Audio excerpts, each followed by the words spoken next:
ನಮಸ್ಕಾರ ಎಲ್ಲರಿಗೂ. ನಾನು ಮಂಜುಳಾ. ಇವತ್ತು ಬುಧವಾರ ಇರೋದ್ರಿಂದ ಇವತ್ತು ಗುರು ಪೌರ್ಣಮಿ ಬೇರೆ ಇತ್ತು. ನಾನು ಬೇರೆ 3 ದಿವಸ ಇದ್ದಿಲ್ಲ. ಈ ಕಡೆ ಕೊಲ್ಲೂರು, ಧರ್ಮಸ್ಥಳ, ಬ್ರಹ್ಮಲಿಂಗೇಶ್ವರ ಈ ಕಡೆ ಹೋಗಿದ್ವಿ. ಅದಕ್ಕೆ ವಿಡಿಯೋ ಹಾಕೋಕ್ಕಾಗಿಲ್ಲ.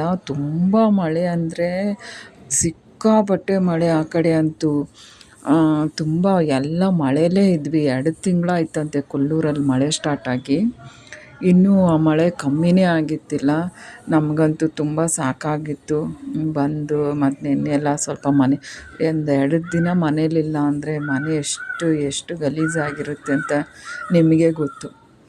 ಹುಡುಗರೆಲ್ಲ ಹೋಟ್ಲಿಂದ ತರಿಸ್ಕೊಂಡು ತಿಂತಾಯಿದ್ರು. ಅದಕ್ಕೋಸ್ಕರನೇ ಮನೆಯಲ್ಲೆಲ್ಲ ಕ್ಲೀನ್ ಮಾಡಿಕೊಂಡು ಇವತ್ತು 4:45ಗೆಲ್ಲ ಎದ್ದೆ. 4:15ಗೆಲ್ಲ ಎದ್ದೆ. ಒಂದು ಕಾಲು ಗಂಟೆ ಆ ಕಡೆ ಈ ಕಡೆ ಒದ್ದಾಡೋದಿದ್ದೇ ಇರುತ್ತಲ್ಲ. 4:45ಗೆಲ್ಲ ಎದ್ದು ಫಸ್ಟು ಬಾಗಿಲು ತೊಳೆದು ಬಿಡೋಣ ಅಂಥೇಳಿ ಮೆಟ್ಲೆಲ್ಲ ತೊಳ್ಕೊತಾ ಇದ್ದೀನಿ ಕ್ಲೀನಾಗೆ. ಎಲ್ಲ ಮೆಟ್ಲಿಗೆಲ್ಲ ಗಿಡಗಳಿಗೆಲ್ಲ ನೀರೇ ಹಾಕಿತ್ತಿಲ್ಲ. ಎಲ್ಲ ಗಿಡಗಳಿಗೆಲ್ಲ ನೀರು ಹಾಕ್ಕೊಂಡು 4:45 ತುಂಬ ಕತ್ತಲೆ ಇತ್ತು ಇನ್ನೂ. ಎಲ್ಲ ಗಿಡಕ್ಕೆಲ್ಲ ನೀರು ಹಾಕ್ಕೊಂಡು ಈ ಕಡೆ ಎಲ್ಲ ಅಡುಗೆ ತಿಂಡಿ ಎಲ್ಲ ಮುಗಿಸ್ಕೊಬಿಡೋಣ ಅಂತ ಬೇಗ ಮಾಡ್ಕೋತಾ ಇದ್ವಿ. ಹಂಗೆ ಬ್ರಹ್ಮಲಿಂಗೇಶ್ವರಕ್ಕೆ ಹೋಗಿದ್ವಿ ನಾವು ಕೊಲ್ಲೂರಲ್ಲಿ. ತುಂಬ ಚೆನ್ನಾಗಿದೆ. ನಾನು ಎಷ್ಟು ಸಲ ಕೊಲ್ಲೂರಿಗೆ ಹೋಗಿದ್ದೀನಿ, ಆದರೆ ಬ್ರಹ್ಮಲಿಂಗೇಶ್ವರಕ್ಕೆ ಹೋಗೇ ಇದ್ದಿಲ್ಲ ನಾನು. ಹೋದೆ, ತುಂಬ ಖುಷಿಯಾಯಿತು. ಅಲ್ಲಿ ಎಷ್ಟು ಪವಾಡ ಅಂದರೆ, ಒಂಬಾಳೆ ಇಟ್ಟಿದ ತಕ್ಷಣವೇ ನಾವೇನು ಅಂದ್ಕೋತೀವೋ ಆ ಕೆಲಸ ಆಗಬೇಕು ಅಂದರೆ ಆ ಒಂಬಾಳೆ ಬಲಗಡೆಯಿಂದ ಬಿದ್ದೇ ಹೋಗ್ಬಿಡುತ್ತೆ. ಅಲ್ಲಿ ಎಲ್ಲರಿಗೂ 4:15ಗೆ ಒಂದು ಪೂಜೆ ಆಗುತ್ತಂತೆ. 4:15 ಗಂಟೆ ನಾವು ಇತ್ತಿಲ್ಲ. ಪಾಪ ಅಲ್ಲಿ ಒಬ್ಬರು ತುಂಬ ಒಳ್ಳೆಯವ್ರು ಸಿಕ್ಕಿದ್ರು ನಮಗೆ. ಅವ್ರ ಗಂಡ ಹೆಂಡ್ತಿ ಮಕ್ಕಳು ಬಂದಿದ್ದರು ಅಲ್ಲಿ ಕೊಲ್ಲೂರಿಗೆ. ಅವರು ಬ್ರಹ್ಮಲಿಂಗೇಶ್ವರದವರು. ಅಲ್ಲೇ ಸ್ವಂತ ಮನೆಯೆಲ್ಲ ಇದೆ, ರೋಡ್ ಸೈಡೇ ಮನೆ ಇದೆ. ಅವ್ರು ನಮಗೆ ತೋರಿಸಿದ್ರು. ಅವ್ರು ನಮ್ಮ ಜೊತೆಲೇ ಇದ್ದುಬಿಟ್ಟು ಕ್ಲೀನಾಗಿ ಆ ದೇವ್ರ ಬಗ್ಗೆ ಎಲ್ಲ ಹೇಳಿದ್ರು. ಎಷ್ಟು ಚೆನ್ನಾಗಿ ಪವಾಡ ಇದೆ ಅಂಥೇಳಿ. ನಾವು ಅಲ್ಲೇ ಬ್ರಹ್ಮಲಿಂಗೇಶ್ವರದಲ್ಲಿ ಊಟ ಮಾಡಿದ್ವಿ. ಅದು ಸಿಕ್ಕಾಬಟ್ಟೆ ಮಳೆ. ನಮಗೆ ಅಲ್ಲಿಂದ ಅವರು ಕುಂದಾಪುರಕ್ಕೆ ಬಸ್ ಹತ್ತಿಸಿದ್ರು. ಅವರು ಕೂಡ ನಮ್ಮ ಜೊತೆಲೇ ಬಂದು, ಅವ್ರ ಮನೆ ಅಲ್ಲೇ ರೋಡ್ ಸೈಡೇ ಇದೆ. ಪಾಪ ಅವ್ರು ನಮ್ಗೆ ತೋರಿಸಿದ್ರು. ನಾವಂತೂ ಅವ್ರ ಫೋನ್ ನಂಬರೆಲ್ಲ ಈಸ್ಕೊಂಡ್ವಿ, ಅವರು ನಮ್ದು ಈಸ್ಕೊಂಡ್ರು. ತುಂಬ ಖುಷಿ ಆಯ್ತಿದೆ. ನಾವು ಕೆಲವ್ರು ಏನು ಗೊತ್ತಾ, ಏನಾರು ಒಂದು ಹೇಳಿದರೆ ಅಲ್ಲಿದೆ ಹೋಗ್ರಿ, ಅಲ್ಲೈತೆ ಹಂಗೆ ಹೋಗ್ರಿ ಅಂತ ಹೇಳ್ಬಿಡ್ತಾರೆ. ಆದರೆ ಆ ಕಡೆ ಜನ ಮಾತ್ರ ತುಂಬ ಒಳ್ಳೆಯವರು. ಎಲ್ಲೋ ಒಬ್ರು ಇದ್ದೇ ಇರ್ತಾರೆ. ಆದರೆ ಕೆಲವ್ರು ಮಾತ್ರ ಏನಾರೋ ಒಂದು ಹೊರಗಿಂದ ಬಂದಿದ್ದೀವಿ ಒಂದು ಅಡ್ರೆಸ್ ಕೇಳಿದ್ರೆ ಎಷ್ಟು ನೀಟಾಗಿ ಹೇಳ್ತಾರೆ ಅಂದರೆ ಅವರು ನಮ್ಮ ಜೊತೆಲೇ ಇದ್ದು ಅವ್ರ ದೇವ್ರ ಬಗ್ಗೆ ಎಲ್ಲ ಹೇಳಿ, ಆಮೇಲೆ ಮಂಗಳಾರತಿ ಎಲ್ಲ ಮಾಡಿಸಿ ಊಟಕ್ಕೆಲ್ಲ ಕರ್ಕೊಂಡೋಗಿ ಭಾಳ ಚೆನ್ನಾಗಿ ನೋಡಿ ಕಳಿಸಿದ್ರು. ಅವ್ರು ಯಾವಾಗೂ ಚೆನ್ನಾಗಿರಲಿ, ಖುಷಿಯಾಗಿರಲಿ, ಎಲ್ಲ ಒಳ್ಳೆಯದಾಗಲಿ ಅವ್ರಿಗೆಲ್ಲ ಅಂತ ನಾನು ಅಂದ್ಕೋತೀನಿ. ಅವ್ರ ಹೂವಿನ ಅಂಗಡಿ ಇದೆಯಂತೆ ಅಲ್ಲೇ. ಇನ್ನೊಂದ್ಸಲ ಹೋದಾಗ ನಾನು ಖಂಡಿತ ಅವ್ರನ್ನ ಮೀಟ್ ಮಾಡ್ತೀನಿ. ಸದ್ಯದಲ್ಲಿ ಹೋಗ್ತೀನಿ ನಾನು. ಏನೋ ಒಂದು ಕೇಳ್ಕೊಂಡು ಬಂದಿದ್ದೀನಿ, ಅದು ಆಗುತ್ತೆ ಅಂತ ಅಂದ್ಕೊಂಡಿದ್ದೀನಿ ನಾನು. ಹೋಗ್ತೀನಿ ನಾನು ಬ್ರಹ್ಮಲಿಂಗೇಶ್ವರಕ್ಕೆ. ನೀವು ಯಾರು ಹೋಗಿಲ್ಲ ಅಂದರೆ ಹೋಗಿ. ತುಂಬಾ ಪವಾಡ ಇರುವಂಥ ದೇವಸ್ಥಾನ. ನಂಗೆ ಹೇಳ್ತಾ ಇದ್ದರೆ ನನ್ನ ಕಣ್ಣಲ್ಲೇ ನೀರು ಬರ್ತಾಯಿದೆ. ಅಷ್ಟು ಖುಷಿ ಆಗುತ್ತೆ ಆ ದೇವಸ್ಥಾನ ನೋಡಿದ್ರೆ. ಮತ್ತು ಮಂಗಳಾರತಿಗೆ ಇದಕ್ಕೆ ಹೋಗ್ಬೇಕಾಯ್ತು, ಕಮಲಶಿಲೆಗೆ. ಪಾಪ ಅವರೇ ಫೋನ್ ಮಾಡಿ ಕೇಳಿದ್ರು, ಇರಿ ನೀವು ಸಡನ್ನಾಗಿ ಎಲ್ಲೂ ಹೋಗೋಕ್ಕೆ ಹೋಗ್ಬೇಡಿ, ನಾನು ಅಲ್ಲಿ ಫೋನ್ ನಂಬರ್ ಇದೆ ಅವ್ರದ್ದು, ಕೇಳ್ತೀನಿ ಅಂದರು. ಅಷ್ಟರಲ್ಲಿ ಅದು ಕ್ಲೋಸ್ ಆಗಿಬಿಟ್ಟಿತ್ತಂತೆ. 4:15ಗೆ ಓಪನ್ನು ಅಂತ ಹೇಳಿಬಿಟ್ರು. ಅದಕ್ಕೆ ಬೇಡ, ನಿಮಗೆ ರಿಸ್ಕ್ ಆಗುತ್ತೆ, ನೀವು ಇನ್ನೂ ಧರ್ಮಸ್ಥಳಕ್ಕೆ ಹೋಗಬೇಕು ಅಂತೀರಾ, ನೀವು ಕುಂದಾಪುರಕ್ಕೆ ಹೋಗಿ ಧರ್ಮಸ್ಥಳಕ್ಕೆ ಹೋಗ್ಬಿಡಿ. ಆಮೇಲೆ ಇನ್ನೊಂದು ಟೈಮ್ ಬಂದಾಗ ಕಮಲಶಿಲೆಗೆ ಹೋಗೋರಂತೆ.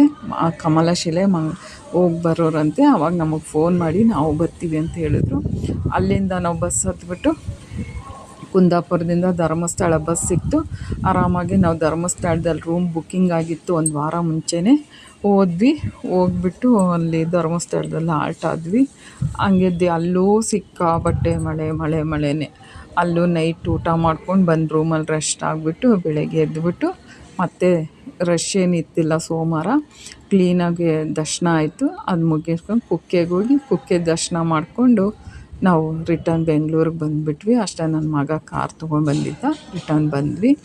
ಅಲ್ಲಿ ಮೊನ್ನೆ ದಿವಸ ಅಂತೂ ಬರೀ ಹಸಿ ಬಟ್ಟೆ ಅದು ಇದೆಲ್ಲ, ಕೆಲವೊಂದು ಕೈಯಲ್ಲಿ ಒಗೆಯೋದಿರುತ್ತೆ, ಕೆಲವೊಂದು ಮಿಷಿನಲ್ಲಿ ಒಗೆಯೋದಿರುತ್ತೆ. ಕೈಯಲ್ಲಿ ಒಗೆಯೋದೆಲ್ಲ ಬಂದ ತಕ್ಷಣವೇ ಒಗೆದ್ಬಿಟ್ಟೆ. ಮಿಷಿನಲ್ಲಿ ಹಾಕೋದು ಸ್ವಲ್ಪ ಇತ್ತು, ಇವತ್ತೊಂದು ಸ್ವಲ್ಪ ಸೇರಿಸಿ ಹಾಕೋಣ ಅಂತ ಹೇಳ್ಬಿಟ್ಟು ಇಟ್ಕೊಂಡೆ. ಅದಕ್ಕೇನೆ ನಾನು ನಿನ್ನೆ ಸ್ವಲ್ಪ ಸುಸ್ತು, ಅಲ್ಪ ಸ್ವಲ್ಪ ಕೆಲಸ ಮಾಡಿದ್ದೆ, ವಿಡಿಯೋ ಕೂಡ ಮಾಡೋಕ್ಕಾಗ್ತಾಯಿದ್ದಿಲ್ಲ.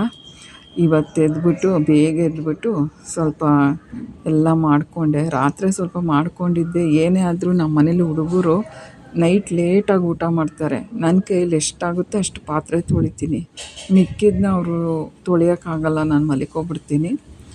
ಎದ್ದು ಇವಾಗ ಒಂದು ಸ್ವಲ್ಪ ಬಿಸಿನೀರು ಕಾಯಿಸ್ಕೊಂಡು ಕುಡಿದು ಸ್ವಲ್ಪ ಕಾಫಿ ಕುಡಿತಾ ಇದ್ದೀನಿ. ನಾನು ಕಾಫಿ ಕುಡಿದ್ರೇ ತಲೆ ಓಡೋದೇ ಇಲ್ಲ ನನಗಂತೂ.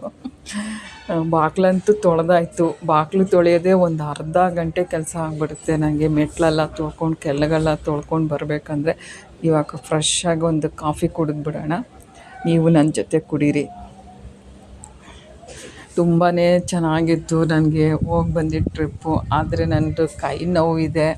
ಇವತ್ತೇನೋ ಮಗ ಫಸ್ಟ್ ಹಾಸ್ಪಿಟ್ಲಲ್ಲಿ ಹೋಗಿ ಬರೋಣ ಅಂತ ಹೇಳಿದ್ದ. ಫೋನ್ ಮಾಡಿದ್ನಂತೆ, ಬುಧವಾರ ಕರ್ಕೊಂಡು ಬನ್ನಿ ಅಂತ ಹೇಳಿದ್ರಂತೆ. ನನಗೆ ಎಡಗೈ ಎತ್ತಕ್ಕೆ ಆಗಲ್ಲ, ತುಂಬಾ ನೋವಿದೆ. ಈ ಕಡೆ ಕಾಲಿಂದ ವೆರಿಕೋಸ್ ಪೇನು ಕೂಡ ಇದೆ ನನಗೆ. ಆದರೆ ನನ್ನ ಮನೆ ಕೆಲಸದಲ್ಲಿ ನಾನು ಅದೆಲ್ಲ ಮರ್ತೇ ಹೋಗ್ತೀನಿ. ಮನೆ ಕೆಲಸ, ಮನೆ ಕ್ಲೀನು, ಪೂಜೆ ಅಂದರೆ ನಂಗೆ ತುಂಬಾ ಖುಷಿ. ನಮ್ಮ ಮನೆಯವ್ರು ಹಂಗೆ ಎದ್ದೋಗ್ಬಿಟ್ಟಿದ್ರು. ಅವ್ರು ಯಾವಾಗೂ ಸ್ವಲ್ಪ ಸ್ವಲ್ಪ ಕೆಲಸ ಮಾಡ್ತಾರೆ. ಇವತ್ತು ಹಂಗೆ ಎದ್ದೋಗಿದ್ರು. ಇವಾಗ ರೂಮೆಲ್ಲ ಕ್ಲೀನ್ ಮಾಡ್ಕೊತಾ ಇದ್ದೀನಿ. ಹಾಸಿಗೆಲ್ಲ ಜಾಡಿಸ್ಬಿಟ್ಟು ಆವಾಗಲೇ ಮಾಡ್ಕೊಬಿಡ್ತೀನಿ. ನಂಗೆ ಕಬೋರ್ಡು ಅವು ಇವೆಲ್ಲ ಏನಾರು ಕ್ಲೀನ್ ಇದ್ದರೆ ಹಿಂಗೆ ಜಾಡಿಸುವಾಗನೇ ಎಲ್ಲ ಕ್ಲೀನಾಗಿ ಒರೆಸ್ಕೊಬಿಡ್ತೀನಿ. ಯಾಕಂದರೆ ಒಂದೇ ಸಲ ಮಾಡೋಕ್ಕಾಗಲ್ಲ. ಆವಾಗಿನ ಕೆಲಸ ಆವಾಗಲೇ ಬೆಳಗ್ಗೆ ಆಗೋಯ್ತು. ಆಗಲೇ 6 ಆಯಿತು. ಎಲ್ಲ ಕ್ಲೀನ್ ಮಾಡಿಕೊಂಡು ಸ್ವಲ್ಪ ರಾತ್ರಿ ಸ್ವಲ್ಪ ಅದು ಇದು ಮಿಕ್ಕಿದ್ದಿತ್ತು. ಅಲ್ಲಿ ಹಸು ಕಟ್ತಾರೆ, ಅಲ್ಲಿ ಹಸು ಬರುತ್ತೆ, ಅಲ್ಲೋಗಿ ಮೊಸರೆ ಹಾಕ್ಬಿಟ್ಟು ಬಂದೆ. ನಮ್ಮ ಗಿಡದ ಪಾರಿಜಾತ ಹೂವು ಅಂತೂ ಬೇಜಾನ್ ಬಿಟ್ಟಿತ್ತು ಇವತ್ತಂತೂ. ಒಂದು ದಿಂಡು ಕಟ್ಟಿ ನಾನು ದೇವ್ರಿಗೆ ಹಾಕಿದ್ದೀನಿ ಇವತ್ತು. ನಿಮಗೆ ತೋರಿಸ್ತೀನಿ ನೋಡಿ. ಒಂದೆರಡು ಪಾತ್ರೆಗಳಿತ್ತು, ಪಾತ್ರೆ ಎಲ್ಲ ತೊಳ್ಕೊತಾ ನೈಟಲ್ಲಿ ಎಷ್ಟಾಗುತ್ತೆ ಅಷ್ಟು ತೊಳೆದಿರ್ತೀನಿ.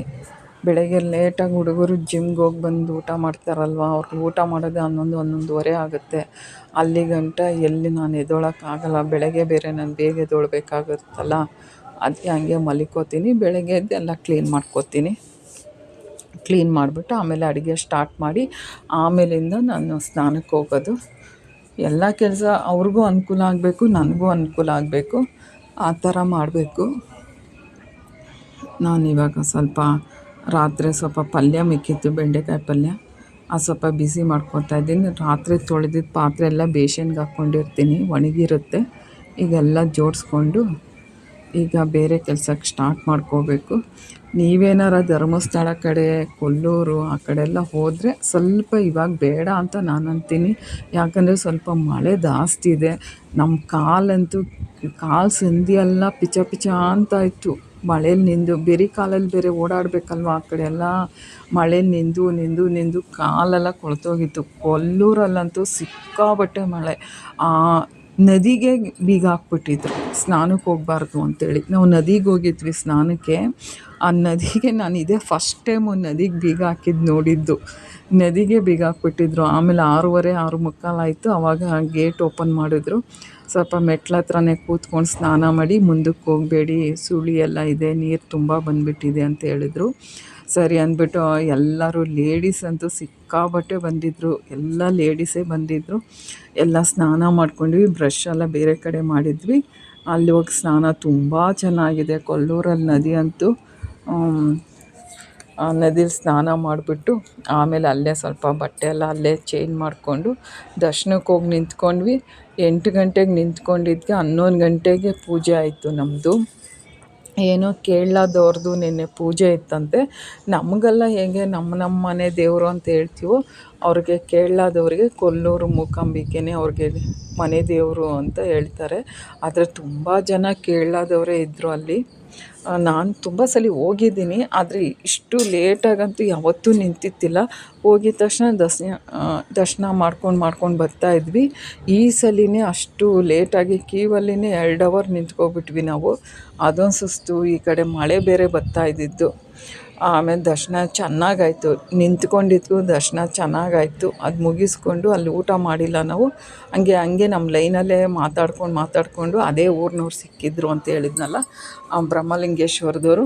ಪಾಪ ಅವ್ರು ನಮಗೆ ತುಂಬಾ ಹೆಲ್ಪ್ ಮಾಡಿ ನಮ್ಮ ಜೊತೆಲೇ ಬನ್ನಿ, ನಾವು ನಿಮ್ಮನ್ನು ಹೋಗ್ತೀವಿ ಅಂತೇಳಿ ಅವರು ನಮ್ಮ ಜೊತೇಲಿ ಬ್ರಹ್ಮಲಿಂಗೇಶ್ವರಕ್ಕೆ ಬಂದು ಅವ್ರ ಜೊತೇಲಿ ಊಟ ಗೀಟ ಮಾಡಿಕೊಂಡು ಅವ್ರ ದೇವ್ರ ಬಗ್ಗೆ ಎಲ್ಲ ಹೇಳಿದ್ರು.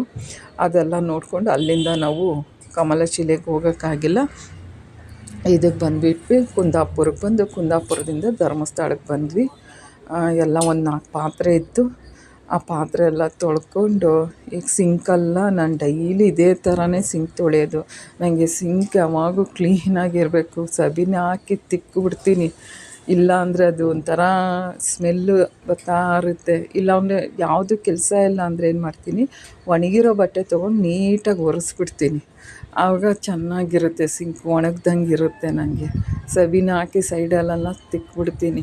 ಇವೆಲ್ಲ ಸ್ನಾನಕ್ಕಿಂತ ಮುಂಚೆ ಮಾಡ್ಕೊಬಿಟ್ರೆ ನಮ್ಗೆ ಆಮೇಲೆ ಸ್ನಾನ ಮಾಡಿ ಪೂಜೆ ಮಾಡೋಕ್ಕೆ ಈಸಿ ಆಗುತ್ತೆ. ಈಗ ನೆಕ್ಸ್ಟ್ ಅಡುಗೆ ನೆಕ್ಸ್ಟ್ ಸಾಂಬಾರು ಚಟ್ನಿ ಮಾಡಿ ಇಟ್ಕೊಬಿಟ್ರೆ ಇನ್ನು ಅವ್ರು ಕೇಳಿದ ತಕ್ಷಣ ನಾನು ಬಿಸಿ ಇಡ್ಲಿ ಮಾಡಿಕೊಡೋಕ್ಕಾಗುತ್ತೆ.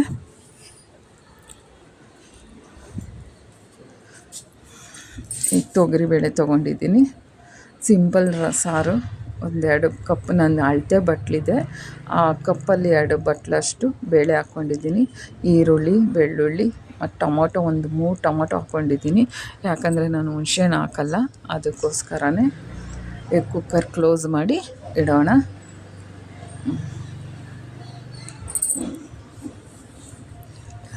ಕುಕ್ಕರ್ 3-4 ಶಿಟಿ ಆಗಲಿ, ಸ್ವಲ್ಪ ಎಣ್ಣೆ ಹಾಕಿರ್ತೀವಲ್ಲ, ಬೇಗ ಬೆಂದೋಗ್ಬಿಡುತ್ತೆ ಇದು. ಆಲೂಗಡ್ಡೆ 3 ಆಲೂಗಡ್ಡೆ, ತರಕಾರಿ ಏನು ತಂದಿಟ್ಕೊಂಡಿದ್ದಿಲ್ಲ ನಾನು, ಇನ್ನೇನು 3-4 ದಿವಸ ಇರಲ್ಲ ಏನಿಲ್ಲ, ಆಮೇಲೆ ಬೇಕಾದ್ರೆ ಫ್ರೆಶ್ ಆಗಿ ತರೋಣ ಅಂಥೇಳಿ ಆಲೂಗಡ್ಡೆ ಮತ್ತು ಒಂದು ಸ್ವಲ್ಪ ಹುಳ್ಳಿಕಾಯಿ ಇತ್ತು, ಅದನ್ನೇ ಹಾಕ್ತಾಯಿದ್ದೀನಿ. ತುಂಬ ತರಕಾರಿ ಹಾಕಿದ್ರು ಹುಡುಗರು ಮೇಲ್ಗಡೆ ತಿಳಿ ಇರೋದು ತಿಂತಾರೆ, ಗಟ್ಟಿ ಇರೋದೆಲ್ಲ ಕೆಳಗೆ ಬಿಟ್ಬಿಡ್ತಾರೆ. ಅದು ತುಂಬ ತರಕಾರಿ ಕೂಡ ಹಾಕಲ್ಲ ನಾನು ಸಾಂಬಾರಿಗೆ, ಸ್ವಲ್ಪನೇ ತರಕಾರಿಗಳು ಹಾಕೋದು.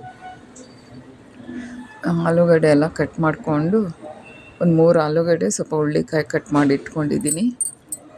ಹುಳ್ಳಿಕಾಯಿ ಅಷ್ಟೇ, ಏನು ಅಂತ ಅದು 2 ಥರ ಹುಳ್ಳಿಕಾಯಿ ತಂದುಬಿಟ್ಟಿದ್ರು ನಮ್ಮ ಮನೆಯವ್ರು. ಇದೊಂದು ಹುಳ್ಳಿಕಾಯಿ, ಇನ್ನೊಂದು ನಾಟಿ ಹುಳ್ಳಿಕಾಯಿ ಒಂದು ತಂದಿದ್ದರು.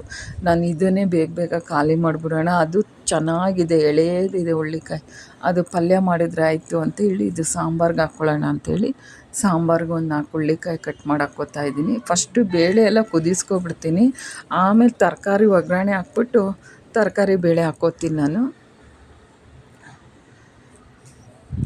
ಈ ಕೈ ನೋವು ಬೇರೆ ಇದೆ, ಈ ಕಡೆ ಯಪ್ಪ ನನಗಂತೂ ಸಾಕಾಗ್ಬಿಡುತ್ತೆ ಒಂದೊಂದ್ಸರಿ. ಏನು ಮಾಡೋದು, ಗಿಡಕ್ಕೇನೋ ಕೆಳಗಡೆ ಮನೆಯವರೇನೋ ನೀರು ಹಾಕ್ತಾಯಿದ್ರು ಗಿಡಕ್ಕೆಲ್ಲ, ನೋಡ್ತಾ ಇದ್ದೀನಿ. ಕೆಳಗಡೆ ಮನೆಯವರು ನೀರು ಹಾಕ್ತಾವ್ರೆ, ರೋಡ್ ಆಗೈತೆ ಅಲ್ಲ, ರೋಡ್ ನೀರು ಇದ್ದಾರೆ, ಅವ್ರಿಗೂ ಒಂದು ಖುಷಿ, ರೋಡ್ ಆಗಿರೋದ್ರಿಂದ ನೀರು ತೊಗೊಂಡು ಹೋಗ್ತಾ ಇರ್ತಾರೆ. ಖುಷಿ ಬಂದ್ಲು ಈಗ ಖುಷಿ. ಇದು ನಮ್ಮ ಮನೆ ಕೆಳಗಡೆ ಇರೋ ಪಾಪು, ಇದು ಮುದ್ದು ಪಾಪು. ಇದು ಎದ್ದ ತಕ್ಷಣ ನನ್ನ ಹತ್ರ ಬರಬೇಕು, ಅಮ್ಮಮ್ಮ ಅಂದ್ಕೊಂಡು ಬರುತ್ತೆ ಇದು. ನೋಡ್ರಿ ಎಲ್ಲಿ ಕೈ ಹಾಕ್ತಾವಳೆ ಅವಳು, ಜೋಬ್ ಅದು ಅವಳಿಗೆ, ಹಿಂದೆಗಡೆ ಇರೋ ಜೋಬ್ ಅವಳಿಗೆ. ತೆಗಿಯ ಕೈ ಅಂತ ಇದ್ದೀನಿ ನಾನು. ಇನ್ನೂ ಬ್ರಷ್ ಮಾಡಿಲ್ಲ, ಕಣ್ಣು ಬಿಟ್ಟಿದ ತಕ್ಷಣ ಬರುತ್ತೆ ಇಲ್ಲಿ ಮನೆಗೆ. ಏನು ಮಾಡ್ತಾಯಿದ್ದೀಯಾ ಅಮ್ಮಮ್ಮ, ಏನು ಮಾಡ್ತಾಯಿದ್ದೀಯಾ, ಅವರೆಲ್ಲಿ ಇವರೆಲ್ಲಿ ಅಂತ ಕೇಳುತ್ತೆ ಬಂದುಬಿಟ್ಟು.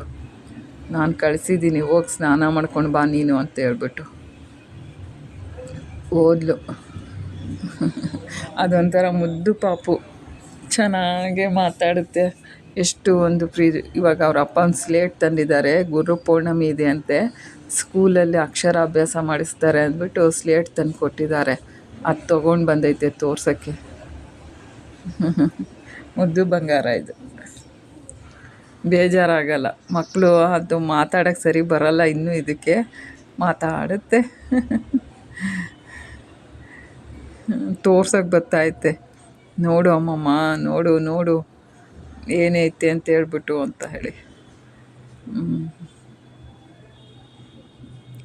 ಇವತ್ತು ಹೊಸ ಸ್ಲೇಟು, ಇವತ್ತು ಅಕ್ಷರಾಭ್ಯಾಸ ಇದೆ, ಅದಕ್ಕೆ ನಾನು ಹೋಗಪ್ಪ, ಹೋಗಿ ಸ್ನಾನ ಮಾಡ್ಕೊಂಡು ಬಾ ಅಂತ ಇದ್ದೀನಿ. ನೋಡಿರಿ ಅದು ಮುಚ್ಕೊಂಡು ಹೋಗ್ತಾಯಿತ್ತು ಹಿಂದೆಗಡೆ ಸ್ಲೇಟಲ್ಲಿ.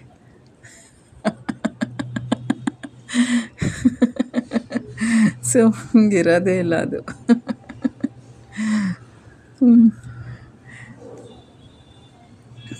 ಅದ್ರಲ್ಲಿ ಸಾವ್ರ್ಕೊಂಡು ಹೋಗ್ತಾಯಿತ್ತೆ ಅದು. ನಿಮ್ಮ ಮನೇಲಿ ಏನು ಮಾಡಿದ್ರಿ ತಿಂಡಿ? ನನ್ನ ವಿಡಿಯೋ ಇಷ್ಟ ಆದರೆ ಒಂದು ಲೈಕ್ ಕೊಡಿ, ಶೇರ್ ಮಾಡಿ, ಮತ್ತು ಕಮೆಂಟ್ಸ್ ಅಂತ ಹಾಕಿ. ನೀವು ಎಲ್ಲಿಂದ ಹಾಕ್ತಾಯಿದ್ದೀರಾ ಅಂತ ಕಮೆಂಟ್ಸ್ ಹಾಕ್ತಿ. ನಾನು ಕಂಟಿನ್ಯೂ ವಿಡಿಯೋ ಮಾಡ್ತೀನಿ. ಸಪೋರ್ಟ್ ಮಾಡಿ, ಪ್ಲೀಸ್ ಸಪೋರ್ಟ್ ಮಾಡಿ. ಬೆಲ್ ಐಕನ್ ಒತ್ತಿ. ಬೇಳೆ ಎಲ್ಲ ಬೇಯಿಸ್ಕೊಂಡಿದ್ನಲ್ಲ, ಚೆನ್ನಾಗಿ ಮಸ್ಕೋತಾ ಇದ್ದೀನಿ ನಾನು ಇದನ್ನು. ಇದು ತುಂಬ ಈಸಿ ಇರುತ್ತೆ. ನಾನು ತರಕಾರಿ ಸಾಂಬಾರೆಲ್ಲ ನಾನು ಇದೇ ಥರನೇ ಮಾಡೋದು. ಯಾಕಂದರೆ ನಾನು ಇದು ಮಾಡಲ್ಲ, ಕಾಯೆಲ್ಲ ಜಾಸ್ತಿ ಯೂಸ್ ಮಾಡಲ್ಲ ನಾನು ಸಾಂಬಾರಿಗೆಲ್ಲ. ನಾನು ಚಪಾತಿ ಮಾಡ್ತೀನಲ್ಲ, 2 ಟೈಮ್ ಚಪಾತಿನೇ ಇರುತ್ತೆ, ಪಲ್ಯಗಳಿರುತ್ತೆ, ಸಾರು ತುಂಬ ಯೂಸ್ ಆಗಲ್ಲ. ಇದು ಬೆಳಗ್ಗೆ ಇಡ್ಲಿಗೆ ಮಾಡ್ದಂಗೆ ಆಯಿತು. ಈಗ ನಾನು ಸಾಸಿವೆ, ಜೀರಿಗೆ, ಕರಿಬೇವು ಸೊಪ್ಪು, ಸ್ವಲ್ಪ ಹಿಂಗೆ ಹಾಕ್ಕೊಂಡು ತರಕಾರಿನ ಎಣ್ಣೆಲಿನೇ ಫ್ರೈ ಮಾಡ್ಕೊತಾ ಇದ್ದೀನಿ. 2 ನಿಮಿಷ ಚೆನ್ನಾಗಿ ಎಣ್ಣೆಲಿನೇ ತರಕಾರಿ ಫ್ರೈ ಆಗಬೇಕು, ಆವಾಗ ಚೆನ್ನಾಗಿರುತ್ತೆ. ಡೈರೆಕ್ಟಾಗಿ ಬೇಳೆ ಜೊತೆಯಲ್ಲಿ ಬೇಯಿಸಲ್ಲ ನಾನು ತರಕಾರಿನೇ, ಇದೇ ಥರನೇ ಮಾಡೋದು.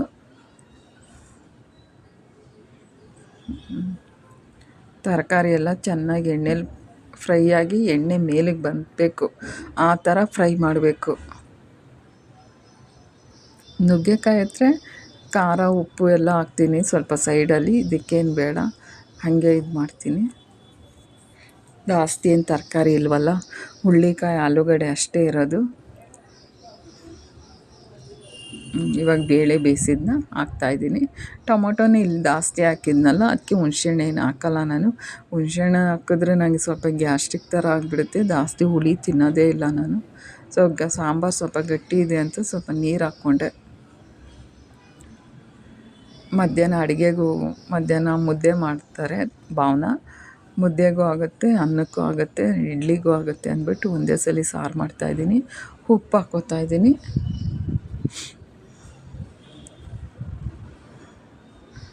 ಸ್ವಲ್ಪ ಸಾಂಬಾರು ಪೌಡ್ರು ನಮ್ಮ ಖಾರಕ್ಕೆ ಎಷ್ಟು ಬೇಕೋ ಅಷ್ಟು, ಇದೇನು ಅಷ್ಟು ಖಾರ ಇಲ್ಲ. ನಿಮ್ಮ ಯಾವ ಥರ ಮಾಡ್ತೀರೋ ಆ ಥರ ಹಾಕ್ಕೊಳ್ಳಿ. ಸ್ವಲ್ಪ ಧನಿಯಾ ಪೌಡ್ರು, ಸ್ವಲ್ಪ ಅರಿಶಿನ, ಸ್ವಲ್ಪ ಖಾರಕ್ಕೆ ಚಿಲ್ಲಿ ಪೌಡ್ರ್ ಹಾಕ್ಕೊಂಡಿದ್ದೀನಿ. ಕರೆಕ್ಟಾಗಿ ಆಗುತ್ತೆ ಸಾಂಬಾರು ಇದು ಚೆನ್ನಾಗಿರುತ್ತೆ. ಸ್ವಲ್ಪ ಬೇಳೆ ಸ್ವಲ್ಪ ಜಾಸ್ತಿನೇ ಹಾಕಬೇಕು. ತುಂಬ ತೆಳು ಇದ್ದರೂ ಕೂಡ ಸಾಂಬಾರು ಇಡ್ಲಿಗೆ ನಿಲ್ಲೋದೇ ಇಲ್ಲ. ಕುಕ್ಕರ್ ಕ್ಲೋಸ್ ಮಾಡಿದ್ರೆ ಸಾಂಬಾರು ರೆಡಿ. ಎಲ್ಲ ಒಗ್ಗರಣೆ ಎಲ್ಲ ಕೊಟ್ಬಿಟ್ಟಿದ್ದೀವಿ, ಸಾಂಬಾರು ರೆಡಿ. ಈ ಕಡೆ ಚಟ್ನಿವೇ ಮಾಡಿ ಇಟ್ಕೊಂಡಿದ್ದೀನಿ ನಾನು. ಸಾಂಬಾರು ಚಟ್ನಿ ಎಲ್ಲ ಆಯಿತು. ಈಗ ಒಂದು ಕಡೆಯಿಂದ ಕಸ ಗುಡಿಸ್ಕೊಂಡು ಬರ್ತಾಯಿದ್ದೀನಿ. ಮೇಲೆಲ್ಲ ಆಮೇಲಿಂದ ಭಾವನ ಒರೆಸ್ಕೊಂಡು ಬರ್ತಾಳೆ.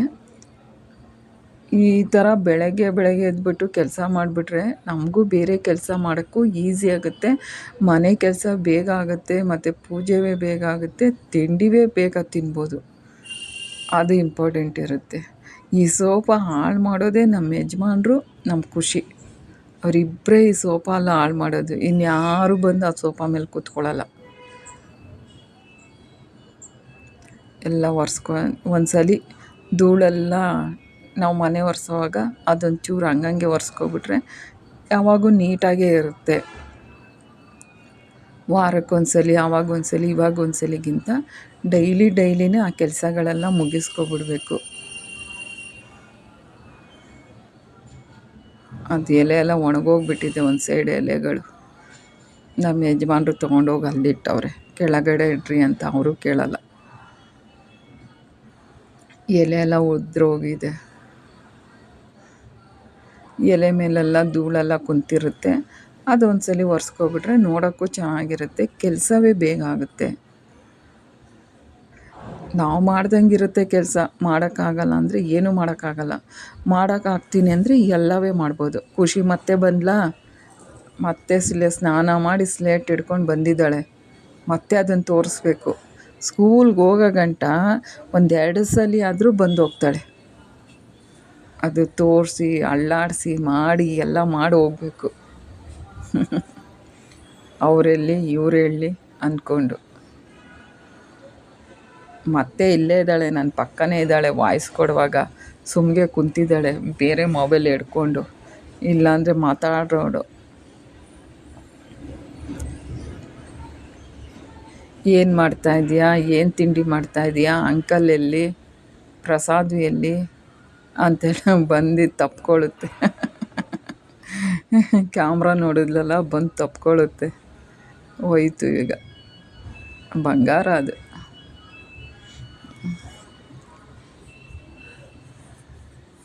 ಬೇಗ ಬರ್ತೀನಿ ನಾನು ಸ್ಕೂಲಿಂದ ಅಂತ ಹೇಳಿ ಹೋಗ್ತಾಯಿದ್ದೆ.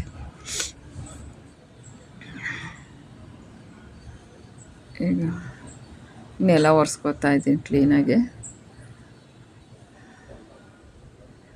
ಮುಗೀತು, ಡೆಡ್ ಎಂಡ್ ಕೆಲಸ ನಂದಿವತ್ತು. ಇನ್ನೆಲ್ಲ ಒರೆಸ್ಬಿಟ್ಟು ಸ್ನಾನ ಮಾಡಿ ಪೂಜೆ ಮಾಡಿಬಿಟ್ರೆ ಆಮೇಲೆ ಮಿಷಿನಿಗೆ ಬಟ್ಟೆ ಹಾಕಿದ್ರೆ ಇವತ್ತಿನ ಕೆಲಸ ಮುಗಿಯುತ್ತೆ. ಆಮೇಲೆ ಮಧ್ಯಾಹ್ನ ಮೇಲಿಂದ ಇದೆ ಕೆಲಸಗಳು. ಇನ್ನು ಚಟ್ನಿ ಪುಡಿ ಮಾಡಬೇಕು ಅಂತ ಹೇಳಿದ್ದಾನೆ. ಚಟ್ನಿ ಪುಡಿ ಎಲ್ಲ ಖಾಲಿ ಆಗಿಬಿಟ್ಟಿದೆ.